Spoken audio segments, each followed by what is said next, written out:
Ocean gate company की Titan submarine ने अपना सफर कनाडा के सेंट जॉन बंदरगाह से शुरू किया, जिस लोकेशन पे इसको समुद्र के अंदर ड्राइव करना था।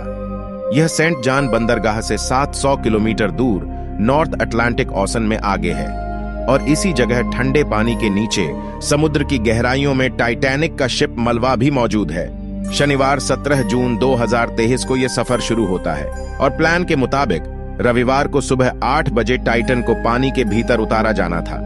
आपको यहां बताते चले कि ड्राइव से पहले टाइटन सबमरीन में एक कमी नोट की गई, लेकिन उस कमी के बावजूद भी अपनी जान को खतरे में डालकर इस टाइटन सबमरीन को समुद्र में उतार दिया गया। वो क्या कमी थी और आखिर पता होने के बावजूद भी खतरा क्यों मोल लिया गया? टाइम जोन टीवी की वीडियो में एक बार फिर से आप सभी का खुशामदीद। तो दोस्तों, इस टाइटन सबमरीन के सफर में टोटल 5 लोग मौजूद थे, जिसमें एक्शन एविएशन के संस्थापक हामिश हार्डिंग भी मौजूद थे। इन्होंने executive chairman of Amazon Jeff Bezos के साथ अंतरिक्ष में भी ट्रैवल किया था। दूसरे नंबर पर स्टॉकटन रस, जो ओशन गेट कंपनी के CEO भी थे। ये अमेरिकन कंपनी ओशन टूरिज्म के लिए सबमर्सिबल इकट्ठा करती है। थर्ड नंबर पर 77 ईयर के पॉल हेनरी भी शामिल थे, जिन्होंने टाइटैनिक का पहले भी निरीक्षण किया था। यह जहाज के पार्ट्स के विशेषज्ञ थे और इनको टाइटैनिक के कलपुर्जों की अच्छी खासी जानकारी भी थी। लास्ट में पाकिस्तानी के जाने माने बिजनेसमैन शहजादा दाऊद अपने बेटे सुलेमान दाऊद के साथ इसी टाइटन सबमरीन में शामिल थे। 17 जून 2023 को ड्राइव करने से पहले हामिश हार्डिंग ने एक ट्वीट किया था। उन्होंने ट्वीट में लिखा था, सर्द मौसम की वजह से उनकी ड्राइव रुक गई है। नेक्स्ट मॉर्निंग जब थोड़े टाइम के लिए मौसम ठीक होगा तब ड्राइव पर जाएंगे।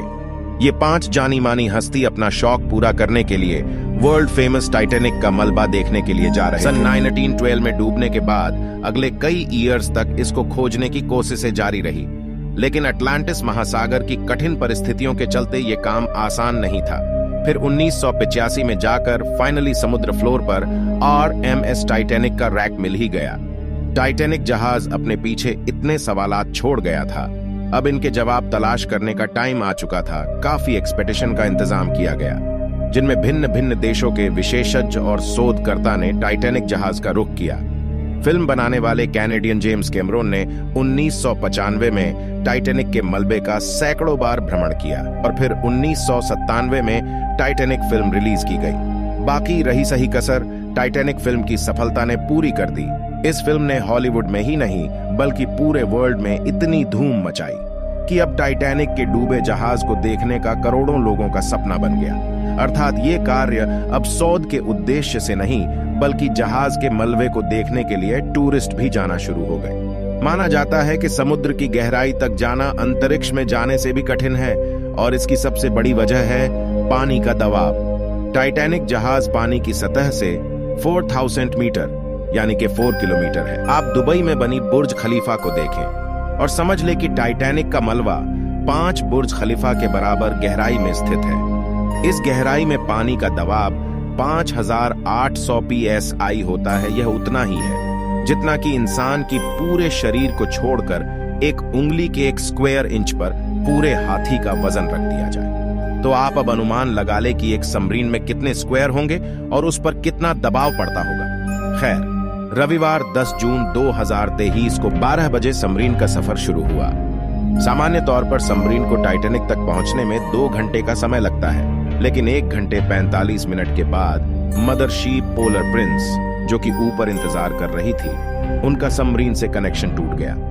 अगर टाइटैनिक तक पहुंचने में 2 घंटे का समय लगता है तो सिर्फ 15 मिनट पहले कनेक्शन टूटने का मतलब है कि सबमरीन टाइटैनिक के करीब पहुंच गई होगी। समुद्र की इस गहराई तक सूर्य का प्रकाश पहुंचना असंभव है और इस गहराई में घनघोर अंधेरा होता है। इतनी गहराई में वायरलेस सिग्नल का टूटना आम बात होती है, इसलिए इस बात को ज्यादा गंभीरता से नहीं लिया गया। ये पूरी यात्रा कुल 7 घंटों की थी। 12 बजे से लेकर इवनिंग में 7 बजे तक वापस लौटना था, लेकिन जब शाम 7 बजे टाइटन सबमरीन से कोई सिग्नल नहीं मिला और न ही वो वापस लौटी, तो अब ऊपर खड़ी मदरशिप में मौजूद टीम सदस्यों के हाल बेहाल हो गए। कैनेडियन रिसर्च पोलर प्रिंस ने टाइटन सबमरीन की छानबीन शुरू कर दी। 9:40 पर उन्होंने यूएस कोस्ट गार्ड से कांटेक्ट करके मदद मांगी। दूसरे दिन सोमवार को यूएस और कैनेडियन जहाज और हेलीकॉप्टर ने पूरे क्षेत्र में छानबीन शुरू कर दी। उन्होंने सिर्फ समुद्र की सरफेस पर ही नहीं बल्कि सोनार स्कैनिंग की मदद से पानी के भीतर भी अपनी खोज जारी रखी। इस क्षेत्र में जो वाणिज्य जहाज थे उनको भी आदेश दे दिया गया कि वो भी इस क्षेत्र पर नजर रखे। अगले 2 दिनों तक यह छानबीन जारी रही, लेकिन टाइटन सबमरीन का कोई अता पता नहीं चल सका। लेकिन फिर एक आशा की किरण नजर आई। बुधवार 1 जून को सुबह 6 बजे सर्च टीम को समुद्र की गहराइयों में से कुछ ऑडियो वेव सुनाई दी। ये आवाजें अंडर वाटर रडार की हेल्प से सुनी गई थी। तुरंत ROBS को आवाज की दिशा में भेजा गया, लेकिन इस बार भी टाइटन की कोई भी लोकेशन नहीं मिली। अब टाइटन को हमेशा हमेशा के लिए खो देने का डर बढ़ता जा रहा था, क्योंकि टाइटन सबमरीन में जितना ऑक्सीजन था वो सिर्फ 96 घंटे या फिर 4 दिनों तक का था, और इस समय में से 3 दिन गुजर चुके थे। लेकिन यूएस, कनाडा और फ्रांस की सर्च टीम ने हिम्मत नहीं हारी। बृहस्पतिवार 22 जून को दोपहर 12 बजे ROBS को टाइटैनिक के मलबे के पास भेजा गया। वहां पहुंच के जो देखा गया वो वाकई दिल दहलाने वाला नजारा था। 3:48 PM पर ROBS, जो कि टाइटैनिक के मलबे के पास पहुंच चुकी थी, उसने टाइटन सबमरीन की दुंग का हिस्सा टाइटैनिक से सिर्फ 1600 फीट दूर पड़ा हुआ देखा। जो देखने गई थी टाइटैनिक के मलबे को, अब उसका मलबा ही पूरी दुनिया में हेडलाइंस बन गया। इसका सिर्फ एक ही मतलब है कि टाइटन सबमरीन पानी का प्रेशर बर्दाश्त न कर सकी और समुद्र की गहराइयों में उसके चिथड़े उड़ गए। इस खबर ने पूरी दुनिया में जैसे अफरा तफरी मचा दी। ओशन गेट कंपनी की सुरक्षा पर सवालों का गट्ठा लग गया। ओशन गेट कंपनी के CEO स्टॉकटन रस, जो कि खुद इस हादसे में अपनी जान गंवा बैठे हैं, उन्होंने 2021 में कहा था कि वह जानते हैं उन्होंने टाइटन को बनाते समय कुछ नियम तोड़े हैं, क्योंकि उन्होंने टाइटन सबमरीन को स्टील से नहीं बल्कि एविएशन ग्रेड कार्बन फाइबर से बनाया है। पर वो इस कंपनी में कुछ नया आविष्कार करना चाहते थे, तभी स्टील को बदलकर कार्बन फाइबर का उपयोग किया गया था।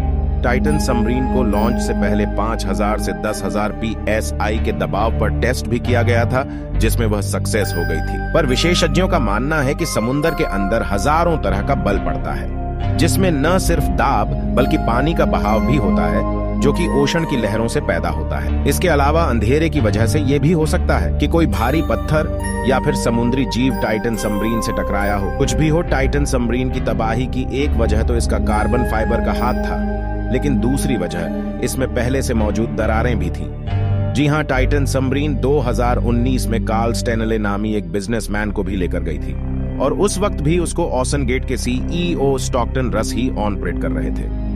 कार्ल ने बताया कि उस राइड के दौरान जब वह समुद्र की गहराई में जा रहे थे तो उनको टाइटन सबमरीन की बॉडी में से दरारें पड़ने की आवाज भी आ रही थी। उस वक्त उन्होंने इस आवाज पर ज्यादा फोकस नहीं किया था, क्योंकि उनको ओशन गेट के CEO, जिन्होंने खुद ये सबमरीन डिजाइन की थी, उन पर पूरा भरोसा था। लेकिन इस दुर्घटना के बाद उन्होंने CNN को बताया कि शायद वह आवाज इस बात की चेतावनी थी कि टाइटन सबमरीन की बॉडी पानी का दबाव बर्दाश्त नहीं कर पा रही। अगर ये बात सत्य है तो कोई संदेह नहीं कि टाइटन की बॉडी में दरार पड़ना शुरू हो गई थी। 2018 में ओशन गेट के एक कार्यकारिणी ने टाइटन की कार्बन फाइबर बॉडी के खिलाफ आवाज उठाई थी। यह मसला सबमरीन के फटने से सिर्फ चंद मिलीसेकंड पहले पता पड़ेगा, और हकीकत में भी ऐसा ही हुआ। जिस गहराई में टाइटन सबमरीन फटी है, एक्सपर्ट्स का कहना है उसको फटने में सिर्फ 0.93 सेकंड लगे होंगे। मैं आशा करता हूं कि आप लोग टाइम जोन फैक्ट टीवी की यह वीडियो भरपूर लाइक और शेयर करेंगे। आपके प्यार भरे कमेंट का बहुत शुक्रिया। तब तक के लिए जय हिंद, जय भारत।